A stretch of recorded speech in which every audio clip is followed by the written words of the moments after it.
Subscribe करें हमारे YouTube channel साधना gold को और पाएं वीडियोस सबसे पहले। बेल आइकन दबाना ना भूलें। संतान क्यों नहीं होती है? संतान न होने के कारण तो कईयों हैं, पर आज हम एक कारण पर चर्चा करते हैं। संतान न होने का प्रमुख कारण है वंध्या दोष। और वंध्या दोष कब लगता है? जब हमारे द्वारा अर्थात पति पत्नी के द्वारा किसी भी जन्म में, जाने में, अनजाने में गाय की हत्या हो जाती है, तब हमारे यहां संतान की प्राप्ति नहीं होती। यह तो बंधुओं दोष है।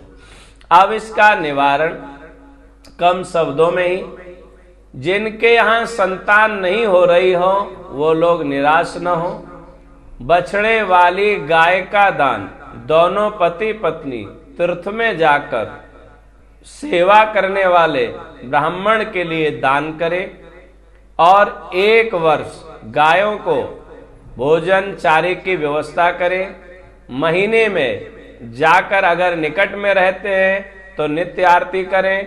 नित्य संभव नहीं है, आप नित्य आरती नहीं कर सकते। संध्या काल में अपने गोविंद की आरती करते हुए गौ माता का चित्र घर में रखें और उनकी आरती उतारें और पूजन करें। यह गौ अपराध का दोष गौदान करने से, गौ पूजन करने से, गौ आरती करने से, गाय की सेवा करने से दूर हो जाता है। इसका उदाहरण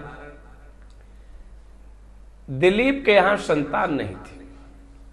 विद्वानों से, महापुरुषों से परामर्श किया। विद्वानों ने कहा आपसे गौ अपराध हुआ है। कहते आप एक बार देवलोक में गए थे तो वहां पर कामधेनु बैठी हुई थी और प्रणाम नहीं किया, इस अपराध के कारण संतान नहीं। एक छोटा सा अपराध। विद्वानों से परामर्श किया क्या करें, तब विद्वानों ने कहा आपसे गौ अपराध हुआ है और गौ अपराध की जो निवारण है वह गाय की सेवा है।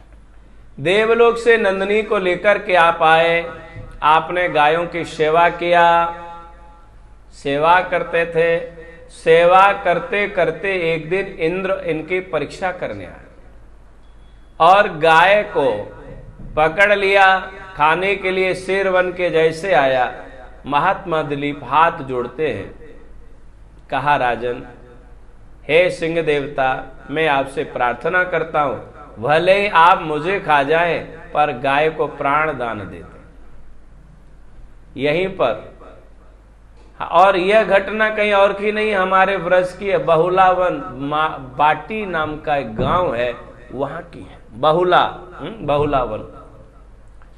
जैसे ही परीक्षा कर रहे थे इंद्र प्रकट हुए, राजन हम आपकी सेवा से प्रसन्न हैं, और आशीर्वाद दिया आपको पुत्र रत्न की प्राप्ति हो। यहां 2 बिंदुओं पर मैं चर्चा कर रहा हूं। देखो, संतान होना भी कोई बड़ी बात नहीं है और न होना बहुत बड़ी बात है, परंतु एक संतान कुमारगामी हो जाए और एक सुमारगामी हो जाए। संतान कौन सी होनी चाहिए? जो भोग के द्वारा सृजित संतान है वह रोगी होती है। उदाहरण के तौर पर कैंसर युक्त व्यक्ति संतान को जन्म दे तो ऐसा डॉक्टर्स कहते हैं उसके यहां जो संतान होती है उनको भी कैंसर होता है। अर्थात योगी की संतान योगी होती है, भोगी की संतान भोगी होती है, रोगी की संतान रोगी होती है। जैसा बीज वैसा फल वैसा पेड़ होता है। अतः संतान हमारे कुल में, हमारे कुल की अनुगामनी होनी चाहिए, अनुगमन करने वाली होनी चाहिए। संतति का अर्थ ही है कि हमारे अंश के द्वारा सृजित संतान। मैंने पूर्व प्रसंग में कहा परमात्मा की संतति हैं हम, तो हम कैसे होने चाहिए? परमात्मा जैसे। जैसा पिता तैसा बेटा होना चाहिए। तभी तो कहेंगे भाई उस जैसा है। ऐसे हम और आप सब भगवान के संतति हैं, तो हम कैसे होने चाहिए? भगवान जैसे।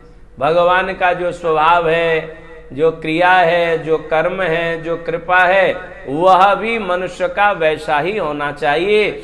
मानव भी परमात्मा का दूसरा स्वरूप है। परमाणु से बना अणु माने परमात्मा से निकली हुई आत्मा हम और आप सब हैं। तो दिलीप के यहाँ भगीरथ का जन्म हुआ, जैसा आप सब जानते हैं, जो गंगा मैया को लेकर के आए और उन्होंने ही पतित पावनी गंगा को आकाश से धरातल पर उतारकर हम सबके कल्याण के लिए गंगा की धारा को बहा दिया। ऐसा पुत्र होता है। जिनसे भी गौ अपराध हो जाए, बछड़े की सवत्सा गाय को वह ब्राह्मण को दान करे, निश्चित ही उनके यहाँ संतान की प्राप्ति होगी।